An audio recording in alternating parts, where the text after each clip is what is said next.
Shalom Bapak Ibu Saudara yang dikasihi Tuhan dimanapun Anda berada. Bersyukur karena kasih dan kemurahan Tuhan yang terus dilimpahkan bagi kita. Kita terus ada sampai dengan hari ini. Tuhan beri kesempatan dalam hidup kita untuk kita terus di masa-masa ini, saudara, kita terus bangkit dan menjadi terang.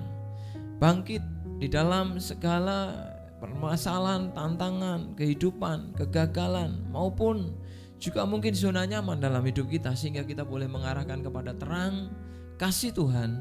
Kita mengalami pemulihan demi pemulihan, kita diberkati dan semakin diberkati untuk menjadi berkat. Mari kita bangkit dan menjadi terang dengan membuka hati terus menerus kepada Tuhan. Mari sama-sama saya ajak Bapak Ibu Saudara untuk melihat di dalam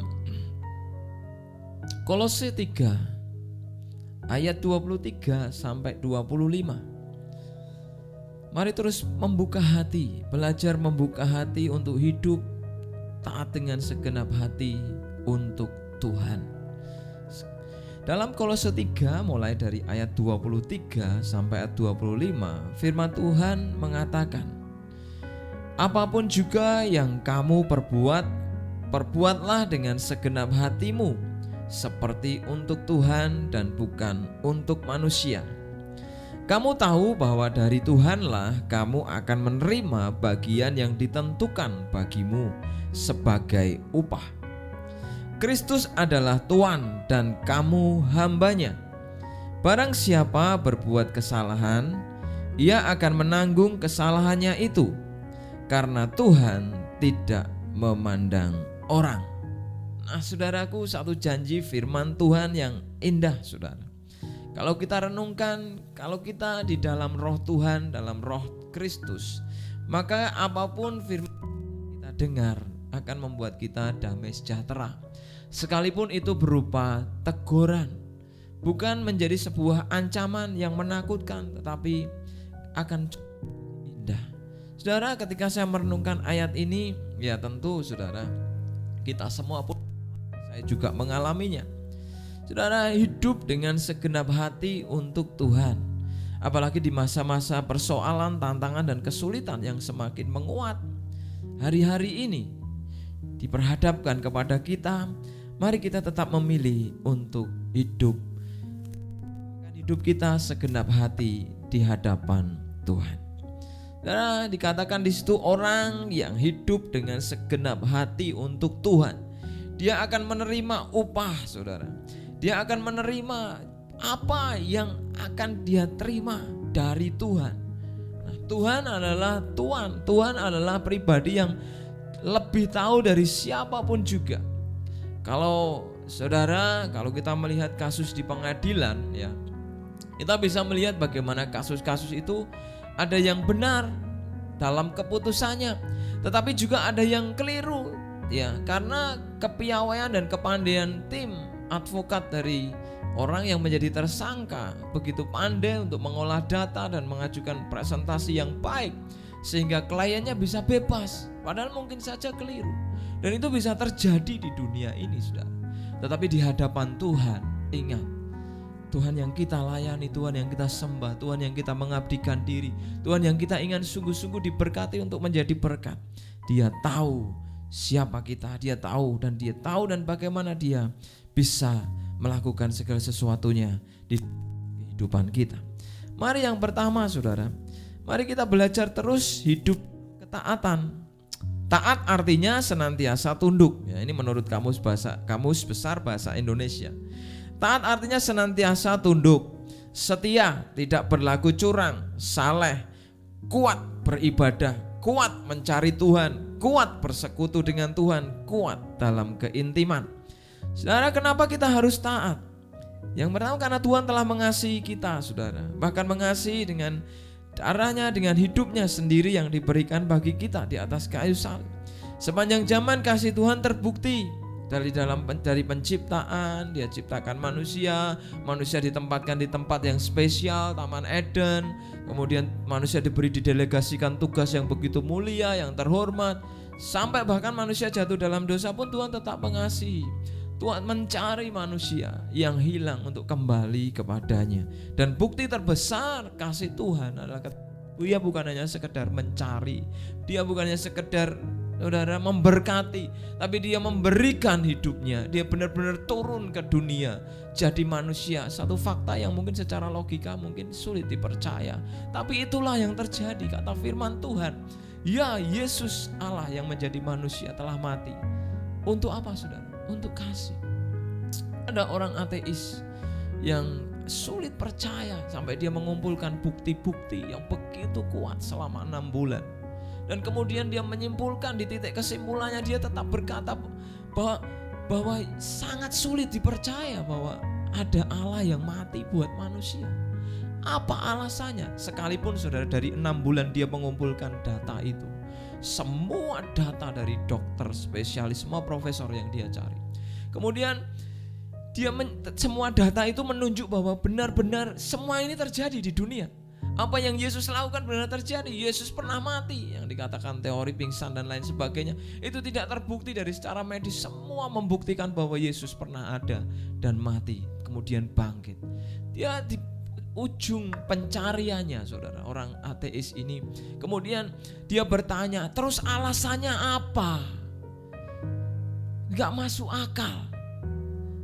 Terus kemudian terngiang-ngiang di kepalanya setiap orang, bahkan teman-temannya yang dia tanyai, ya di dalam Alkitab yang dia baca dan renungkan, alasannya karena kasih. Hari itu dia diperhadapkan dengan keretakan hubungan rumah tangganya. Dia teringat kata istrinya, ketika aku percaya Yesus, dari ateis menjadi percaya Yesus, aku semakin mengasihi engkau suamiku. Waktu aku dulu ateis sama seperti kamu, aku yang mencintai kamu, dan kamu tahu secara nyata keluarga kita baik-baik saja, bahkan harmonis. Tapi sekarang aku merasa jauh lebih mencintai engkau, bahkan mau berkorban buat kamu. Tetapi keadaan keluarga mereka berantakan, saudara. Itu artinya fakta yang terjadi, saudara, tidak sama seperti dengan apa kata firman Tuhan. Tapi saudara, yang terjadi, Tuhan tidak pernah berdusta. Dia pulihkan keluarga ini. Pertanyaan terhebat suaminya akhirnya terjawab dengan satu lompatan iman. Dan suaminya akhirnya percaya Yesus. Dia akhirnya sekolah Alkitab, sekolah teologi, dia jadi profesor. Dan selama 6 bulan dia mengumpulkan data pencariannya tentang ketidakpercayaan tentang apa yang dilakukan Yesus, termasuk kematian dan kebangkitannya, menjadi buku yang paling bestseller pada waktu itu. Saya tahu saudara, karena saya berusaha cari buku itu di beberapa toko buku di Solo, dan saya kehabisan, saya tidak pernah mendapat dan harus inden. Dan akhirnya karena saya tidak inden, saya baca dari buku-buku, dari dosen, dari teman-teman yang punya, saudara. Kasih Tuhan diberkati luar biasa. Kasih dari Tuhan, kasih yang menyelamatkan. Dari hati Tuhan yang mengasihi itulah mari kita belajar taat. Kristus yang telah taat kepada Bapa, mari belajar untuk taat, mengasihi seperti Kristus mengasihi Bapa, taat kepada Bapa. Saudara, salah satu kisah menarik saudara dalam 2 Tawarik, ya, ayat pasal yang ke-16. Saya bacakan di situ di ayat yang ke-19 bagian A, saudara. 2 Tawarik pasal 16 pasal 16 ayat 9a. Firman Tuhan mengatakan, karena mata Tuhan menjelajah seluruh bumi untuk melimpahkan kekuatannya kepada mereka yang bersungguh hati terhadap Dia. Karena mata Tuhan menjelajah seluruh bumi untuk melimpahkan kekuatannya kepada mereka yang bersungguh hati terhadap Dia.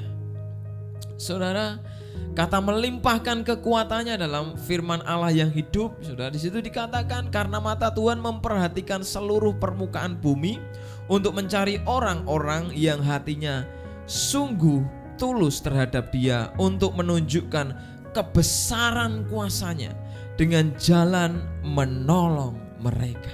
Saudara, hari ini kita semua ingin ditolong Tuhan. Hari ini kita semua ingin diberkati Tuhan. Hari ini kita semua ingin dipakai Tuhan luar biasa untuk menjadi berkat. Tapi firman Tuhan mengatakan, saudara, ketika Tuhan melimpahkan kebesaran, menunjukkan kekuatan kuasa-Nya, dan yang namanya membuka jalan untuk menolong kita semua, Dia sedang mencarinya. Dia sedang mengamat-amati dan matanya sedang menjelajah ke seluruh bumi. Maka mari belajar, saudara. Kalau kita ingin mengalami berkat Tuhan yang ajaib, berkat dalam kekekalan yang menjadi sasaran utama dalam hidup kita, bukan hanya perkara-perkara duniawi, bukan hanya perkara-perkara jasmani, tapi berkat yang sulung, yang abadi, saudara. Mari kita belajar untuk melihat ayat ini. Ya, ayat ini, saudara, ditujukan, saudara, awalnya kepada Asa, seorang raja Yehuda. Asa hidup dengan gagah perkasa. Awal-awal ketika Tuhan panggil dia sebagai raja, dia mengalami transformasi pemulihan yang ajaib, saudara. Dia memiliki urapan yang dahsyat, karunia yang luar biasa. Dia melakukan pembaruan oleh karena roh Tuhan yang menghinggapi hidupnya. Dia membangun seluruh Yehuda. Dia memulihkan dari penyembahan berhala dan dia hidup dekat dengan Tuhan. Saudara, tapi di kemudian hari, kalau sudah baca di 2 Tawarik dari pasal 15 beralih ke pasal 16, saudara akan melihat di situ ketika Asa mengingkari perjanjian bukan dengan Tuhan, tetapi dia mengalihkan perjanjian itu dengan penguasa Aram. Maka yang terjadi adalah ayat 9 ini menjadi satu berkat tetapi juga teguran dalam hidupnya. Dikatakan dalam 9b, saudara, dikatakan di situ, dalam hal ini engkau telah berlaku bodoh. Oleh sebab itu mulai sekarang ini engkau akan mengalami peperangan. Saudaraku yang dikasih Tuhan, semakin kita hidup meninggalkan Tuhan, sekalipun mungkin kita masih melayani, sekalipun kita masih merasa melakukan firman, kalau kita sudah meninggalkan janji perjanjian dengan Tuhan, kita akan mengalami kesulitan, saudara. Kesulitan pertama dalam diri kita, kesulitan kedua menghadapi masalah, mungkin keluarga, mungkin persoalan hidup dan lain sebagainya. Menghadapi peperangan yang akan sulit. Karena apa? Enggak ada damai sejahtera lagi di dalam diri kita. Nah, kalau ada damai sejahtera, sekalipun ada kesulitan, kita masih tenang, saudara. Kita masih bisa berpikir jernih. Kita bisa tahu Tuhan seperti apa ya yang beliau mau. Nah, saudara, teguran kepada Asa ini, saudara, rupa-rupanya tidak diindahkannya. Ya, saudara, kalau saudara baca selanjutnya, respon Asa ini apa? Maka sakit hatilah Asa karena perkataan nabi itu atau pelihat itu, sehingga ia memasukkan pelihat itu ke dalam penjara. Sebab memang ia sangat marah terhadap dia karena perkara itu. Pada waktu itu Asa menganiaya juga beberapa orang dari rakyat. Kekasih Tuhan, perhatikan pergerakan hati, kerohanian dari seorang raja bernama Asa. Dari raja yang dikenal baik seperti Daud, dari raja yang dikenal sangat memberkati, dipakai Tuhan luar biasa, diurapi dengan dahsyat, tiba-tiba bergerak di pasal 16 menjadi raja yang tumpul. Ketika Tuhan menegur lewat nabi, sakit hati responnya. Dia marah, nabi itu ditangkap, masuk ke penjara, dia tangkapi beberapa orang yang menyakiti hatinya, yang dia tidak suka, dianiaya di dalam penjara. Saudara, saya merenungkan, hati manusia mudah berubah. Hati manusia gampang dipengaruhi banyak hal, termasuk dipengaruhi oleh keinginan-keinginan kita. Saudaraku, ketika saya merenungkan ayat ini, wow, sayang sekali kalau kita mau diberkati luar biasa. Saudara, mari kita hidup segenap hati untuk Tuhan.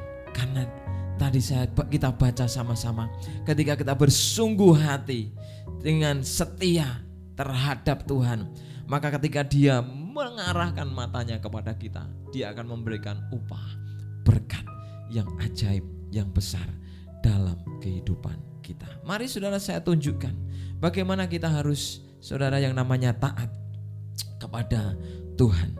Ya, mari kita taat. Sudah tadi, yang pertama tadi mengasihi Tuhan dengan sungguh-sungguh.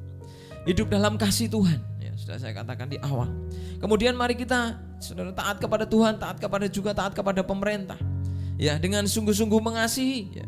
Saudara, kalau kita kembali ke ayat di dalam Kolose 3, di ayat nats kita yang di awal kita baca tadi. Ya, di pasal yang ketiga ayat 23 dikatakan, apapun yang kamu perbuat, perbuatlah dengan segenap hatimu untuk Tuhan, bukan untuk manusia. Nah, kata apapun juga yang kamu perbuat, dan perbuatlah dengan segenap hatimu. Dalam bahasa Indonesia ditulis kata yang sama, tapi dalam bahasa asli Yunaninya ditulis dengan kata yang berbeda, saudara. Apa yang kamu perbuat ditulis dari kata poeo, yang artinya adalah gambarannya adalah menyebabkan untuk menulis atau menggambar. Jadi itu berupa inspirasi, berupa ide, atau berupa persiapan-persiapan, mempersiapkan dalam melakukan sesuatu. Ya, jadi waktu perbuatlah, apa yang kamu perbuat di situ artinya apa? Itu sudah digambarkan di dalam pikiran dan hati kita, sudah dalam pikiran, perasaan, keinginan dan hati kita, saudara. Jadi apa yang akan kita lakukan, apa yang akan kita kerjakan, tentunya itu sudah terlintas dalam pikiran. Kalau orang-orang yang tidak beradab atau berbudaya, dia, saudara, tanpa berpikir akan melakukan sesuatu. Yang penting bertindak. Tapi orang-orang yang belajar bertumbuh dewasa, dia akan berpikir, dia akan merenungkan, bahkan merenungkan di dalam hati, kemudian menyamakannya dengan apa kata firman Tuhan, apa kata janji Tuhan, gimana kemudian saya harus berbuat. Saudara, seperti gambaran orang yang akan mau menulis atau mau melukis. Saudara, seorang seniman atau sastrawan, waktu dia akan membuat karya, dia tidak sembarangan menuangkan karyanya begitu saja, saudara. Berbeda dengan kita, mungkin anak-anak seperti anak saya yang masih TK. Dia menggambar tidak bisa, mewarnai tidak bisa, kemudian dikasih tugas dari gurunya, suruh gambar, di situ ada pola gambaran dan suruh mewarna sesuka hatinya. Asal dia suka mainkan ungu, mainkan ungu. Asal dia suka mainkan hijau, mainkan hijau. Bahkan nyebut dia, kemudian bapak ibunya pun dikasih warna. Ya. Ini mama muda, digambarkan kayak warna, saudara, saya dan istri saya. Ini mama muda, Theo ini anak muda, lah ini papa tua katanya. Saya pikir wah papa tua, betul juga katamu nak, saya pikir. Tetapi kan dia membandingkannya dengan warna. Nah, saudara, beda dengan pelukis, beda dengan penulis. Dia akan tulis, dia pasti punya sistematika penulisan yang baik. Bagaimana latar belakang yang akan begitu populer mengena di hati pendengar dan pembacanya. Pelukis pun sama, dia akan menghasilkan karya bagaimana dia harus menarik garis kuas pertama kali. Tidak sembarangan, saudara. Inilah gambaran kita harus benar, akhirnya expert, ahli, berpikir, merencanakan sesuatu, mempersiapkan seperti sesuatu. Karena kalau Tuhan mati bagi kita, itu sudah direncanakan Tuhan oleh Bapa dengan begitu matang. Orang mau percaya atau tidak, saudara, itu sudah direncanakan matang, sempurna. Bahkan dikatakan sebelum manusia berdosa, dia tahu bahwa manusia pasti punya kelemahan, dan dengan kehendak bebasnya dia bisa berbuat dosa. Tuhan sudah rencanakan itu, saudara. Dalam kesalahan-kesalahan kita, Tuhan pun tahu bagaimana dia memulihkan saudara. Dalam kegagalan-kegagalan saudara, dia tahu bagaimana memulihkan dari kegagalan kita. Dia tahu. Maka mari belajar berbuat, apapun kita perbuat, kita rencanakan, kita pikirkan, seperti seolah-olah kita ini seniman handal, saudara. Mau bikin apa yang nanti akhirnya akan luar biasa. Yang kedua, kata perbuatlah, yang kedua adalah perbuatlah dengan segenap hatimu seperti untuk Tuhan. Nah, kata perbuatlah dengan segenap hatimu ini, atau kata perbuatlah ini, saudara, ditulis juga dari kata ergasomai, yang artinya adalah bekerja atau melakukan pekerjaan atau melakukan investasi, atau dalam tanda kutip dikatakan berdagang, untuk mendapatkan keuntungan dengan investasi tersebut, yang kemudian akan menyebabkan orang atau seseorang mendapatkan atau menghasilkan atau berbuah atau beruntung. Saudara, akan mendapatkan keuntungan, akan menghasilkan buah, akan diberkati, saudara. Dari apa? Dari melakukan pekerjaan itu. Jadi tadi perencanaan, persiapan dengan matang dan lain sebagainya, ide, kreasi, kreativitas Tuhan pasti berikan kepada kita. Saudara yang hari ini mungkin kebingungan akan bekerja apa, membuat usaha apa, jangan takut. Tuhan kaya dengan ide, kaya dengan kreativitas. Asal saudara mau cari Tuhan dan tidak mengeraskan hati, saudara akan dapatkan yang terbaik dari Tuhan. Haleluya. Nah, saudara, mari kita bekerja atau melakukan pekerjaan sebagai bentuk yang namanya dikatakan melakukan segenap hati untuk Tuhan. Jadi mari kita belajar melakukan segenap hati itu. Tadi saya katakan meneladani Bapa dan Tuhan Yesus. Firman Tuhan berkata, Bapakku, kata ergo soma ini juga dipakai dalam hal Bapakku bekerja sampai sekarang dan aku pun bekerja sampai sekarang. Bapa kita di surga, Tuhan kita Yesus Kristus bekerja. Beliau bukan pemalas, dia menunjukkan teladan yang luar biasa. Sebelum kita lahir, sebelum Bapak Ibu Saudara dan saya lahir, dia sudah bekerja loh. Bahkan ribuan tahun sebelum bahkan dunia ada, beliau sudah bekerja. Sebelum semesta ada, beliau sudah bekerja. Nah kalau dan sudah nanti dipanggil Tuhan mati, beliau tetap bekerja. Itu luar biasa. Ini menunjukkan satu konsistensi cara bekerja yang tidak pernah putus dalam kehidupan Bapa dan Tuhan Yesus. Mari kita setia tekun dalam bekerja. Saudara, di situ dikatakan kalau kita melihat dalam 2 Yohanes ayat 1 pasal 1 ayat 8 dikatakan, waspadalah supaya kamu jangan kehilangan apa yang telah kamu kerjakan itu, tetapi supaya kamu mendapat upahmu sepenuhnya. Jadi waktu kita bekerja hari ini mungkin sudah berprestasi luar biasa, tapi besok kita akan bekerja lagi, besok kita akan melayani lagi, besok kita akan menempuh studi lagi, mungkin bagi saudara yang studi.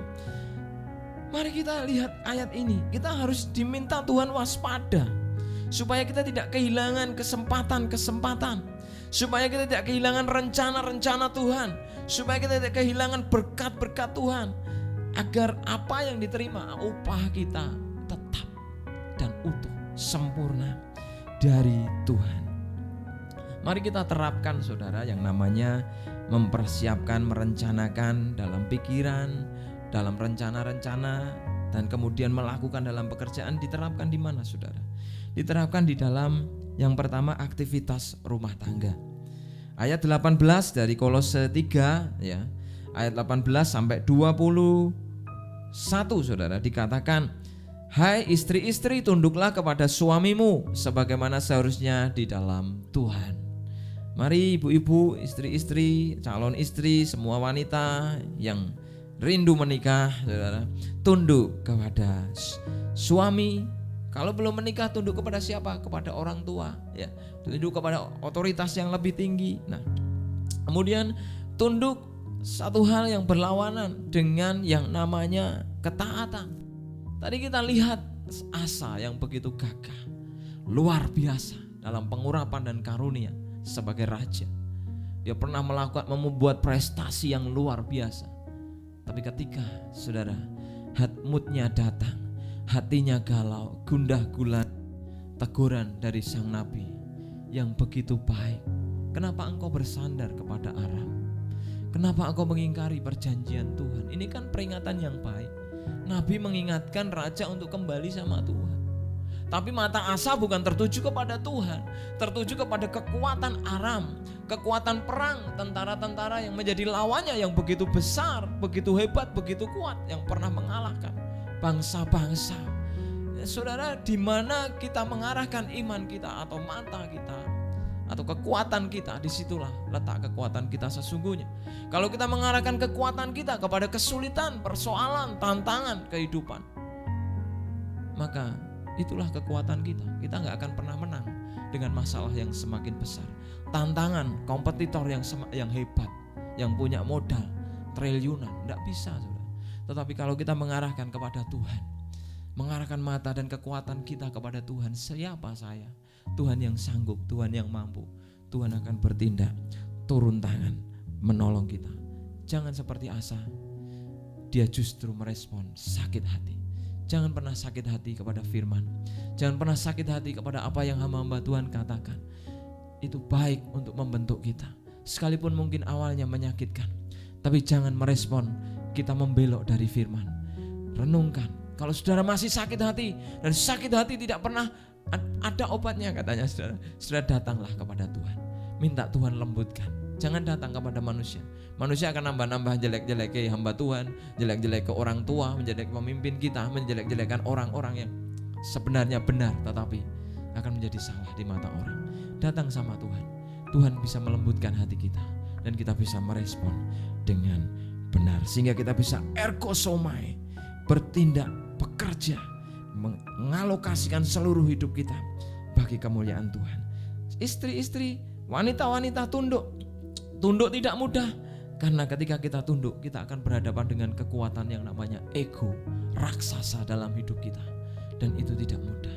Tunduk kapan? Setiap hari, setiap waktu. Bukan waktu moodmu baik, bukan waktu perasaanmu enak, bukan waktu engkau diberkati, bukan waktu engkau punya kenyamanan, tapi saat terpuruk, saat suamimu mungkin tidak seperti yang kamu mau, saat tidak jadi berkat suamimu pun, engkau harus tetap tunduk. Itu kata firman Tuhan loh, saudara.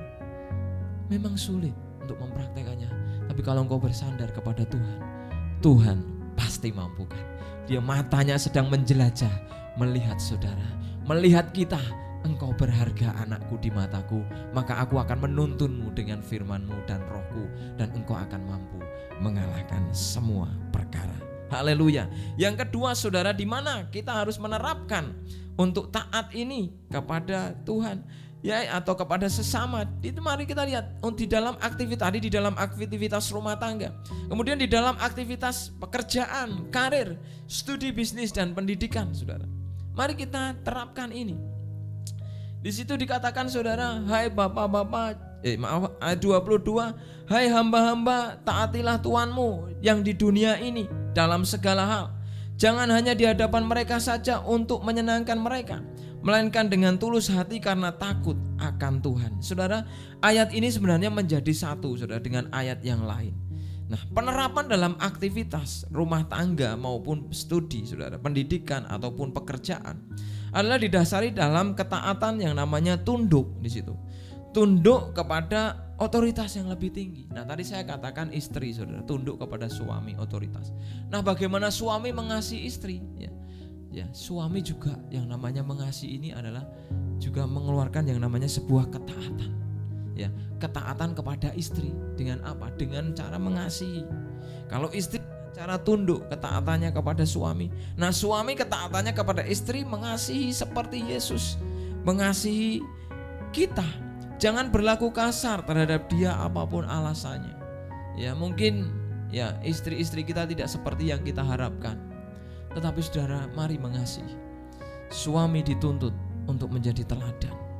Ketika kita berhadapan dengan Tuhan di dalam segala perkara, di dalam rumah tangga itu, kalau sepanjang suami masih ada, suamilah yang bertanggung jawab. Mungkin istri kita lebih bekerja, lebih banyak, menghasilkan uang lebih banyak, enggak, saudara.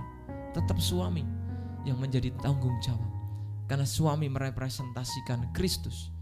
Suami merepresentasikan Kristus. Suami di situ harus bekerja, saudara. Bekerja, dan ketika dia bekerja, dikatakan tadi ayat 22, dia menjadi hamba yang harus mentaati juga Tuhan mereka. Nah, banyak di dalam kasus, saudara, ketika di dalam rumah tangga proses mengasihi dan tunduk ini tidak terjadi. Mereka keluar dari rumah dengan keadaan mungkin bertengkar, tidak saling mengasihi. Di pekerjaan pun akan terimbas. Dampaknya mungkin bisa letih lesu, pekerjaan terganggu karena mikirnya tadi masalah yang di rumah tangga belum selesai. Jadi ini saling berhubungan dan berkaitan, saudara. Nah, mari ketika kita taat di dalam rumah, kita juga taat di dalam pekerjaan. Ketika kita taat di dalam rumah, kita juga taat di dalam studi, dalam usaha. Taat di mana, saudara? Taat di dalam pelayanan di gereja. Jangan hanya di gereja aja kita taat sama hamba Tuhan, tapi di rumah kita enggak. Tuhan tahu, saudara. Maka kita belajar sama-sama. Sekalipun sulit, Tuhan mampukan kita. Ayat ini buat saudara dan saya dan semua orang percaya. Mata Tuhan tetap menjelajah ke seluruh bumi. Kita menolak atau menerima, mata Tuhan tetap menjelajah. Ketika dia mengurutkan dan didapati kita, dan ternyata kita belum yang Tuhan mau, dia akan cari lain lagi. Dia putar lagi. Kalau gak ada yang didapati, putar mungkin sampai 2, saudara. Saudara mungkin belum didapati lagi, keliling lagi, dia akan dapati yang lain. Dia keliling dapati saudara ketiga kalinya, saudara mungkin belum siap lagi. Kapan siapnya? Hari inilah saudara harus bersiap. Karena kita tidak tahu kapan Tuhan datang kedua kali, tapi yang kita tahu dia akan segera datang. Maka saudara, Mari kita lakukan aktivitas kita seperti untuk Tuhan. Suami mengasihi istri, anak taat kepada orang tua mengasihi anak. Jangan membuat sebal dan tawar hati anak, tetapi mendidik anak. Kalau saudara tidak tahu caranya mendidik anak, belajar, baca buku, tanya hamba Tuhan, cari konselor, cari mentor. Banyak cara, saudara. Bukan kita hanya diam aja. Kalau apa yang kita rencanakan tadi, hubungannya ada yang kita rencanakan, kita pikirkan, kita lakukan. Kalau kita pasif, kita nggak mau merenungkan firman Tuhan, kita nggak mau lakukan firman Tuhan, suatu kita akan menerima upah, buah yang akan kita terima. Kalau kita aktif, kita akan terima keaktifan itu. Kalau pasif, ya pasif, saudara. Sekalipun saudara karya Kristus menyelamatkan kita, iya. Kita bukan karena perbuatan kita, iya. Tapi Tuhan melihat setiap hati. Hatinya yang aktif tertuju kepada Tuhan atau yang pasif kepada Tuhan. Tentu itu berbeda. Nah, hamba-hamba taat kepada Tuhan, bekerjalah saudara dengan sungguh-sungguh, bekerjalah dengan sangat sungguh-sungguh. Sekalipun gajimu mungkin hari ini UMK, jangan lihat gajimu, lihat Tuhan Yesus yang menjadi Tuhan kita. Dia sanggup melipat gandakan segalanya. Taatilah Tuhanmu di dunia dalam segala hal. Jangan ada di hadapan mereka saja untuk menyenangkan hati mereka, melainkan dengan tulus hati karena takut akan Tuhan. Karena Tuhan kita ini tahu, Yesus Tuhan kita ini tahu kita di mana, saudara. Jadi lakukan dimanapun, lakukan tanpa pamrih, lakukan dengan tulus. Nah, di situ saudara, kenapa kita melakukan? Kemudian di situ yang kedua, ada upah yang menanti kita. Ayat 24-25 dikatakan, kamu tahu bahwa dari Tuhanlah kamu akan menerima bagian yang ditentukan bagimu sebagai upah. Kristus adalah Tuhan dan kamu hambanya. Kita akan menerima upah, saudara.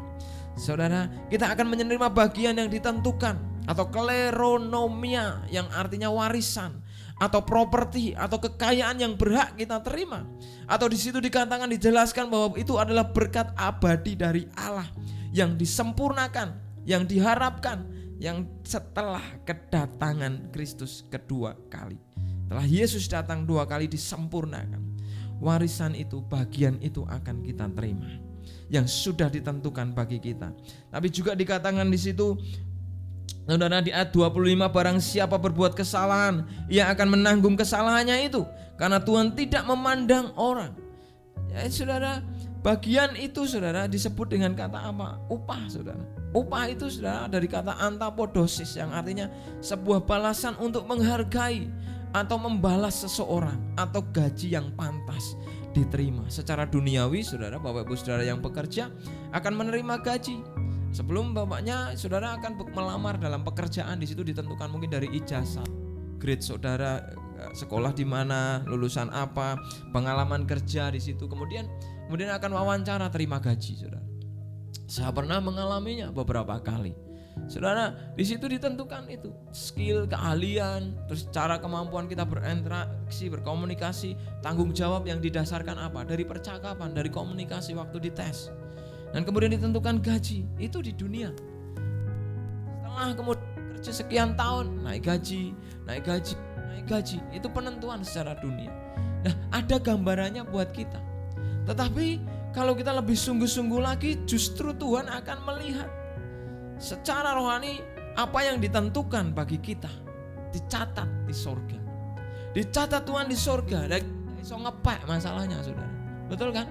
Dan kita gak usah ngepek. Maka saya terus belajar begini, ampuni saya Tuhan jika saya merasa benar dengan apa yang Tuhan beri dalam hidup saya.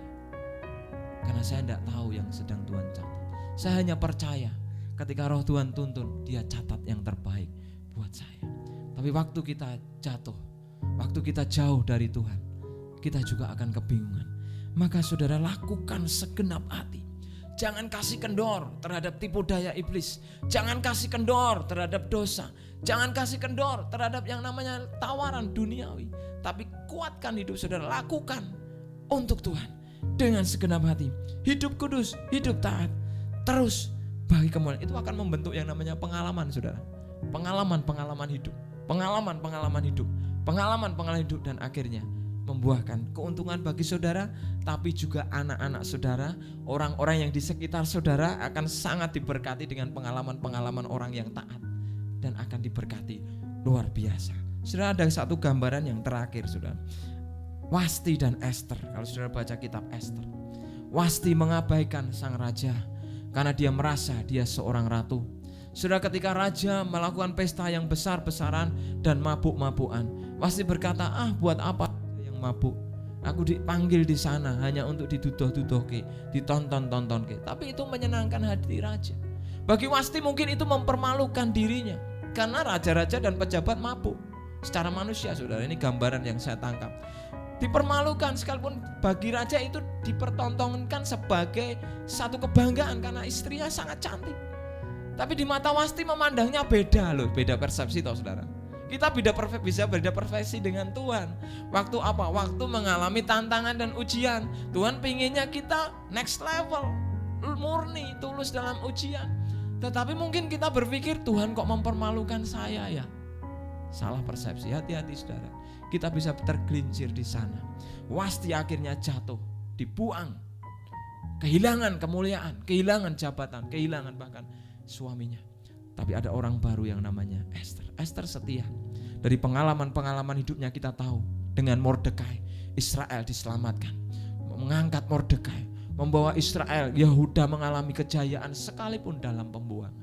Berkat Tuhan dari pengalaman-pengalaman hidup beruntun diterima Ester, karena dia tahu Tuhan memandang, Tuhan melihat, dan dia dengan segenap hati melakukan seperti untuk Tuhan, sehingga Tuhan terus mempermuliakan dan mengangkat dia dan orang-orang yang bersama dia setia di hadapan Tuhan. Mari saudara makin setia dengan segenap hati, latih hidup kita untuk Tuhan.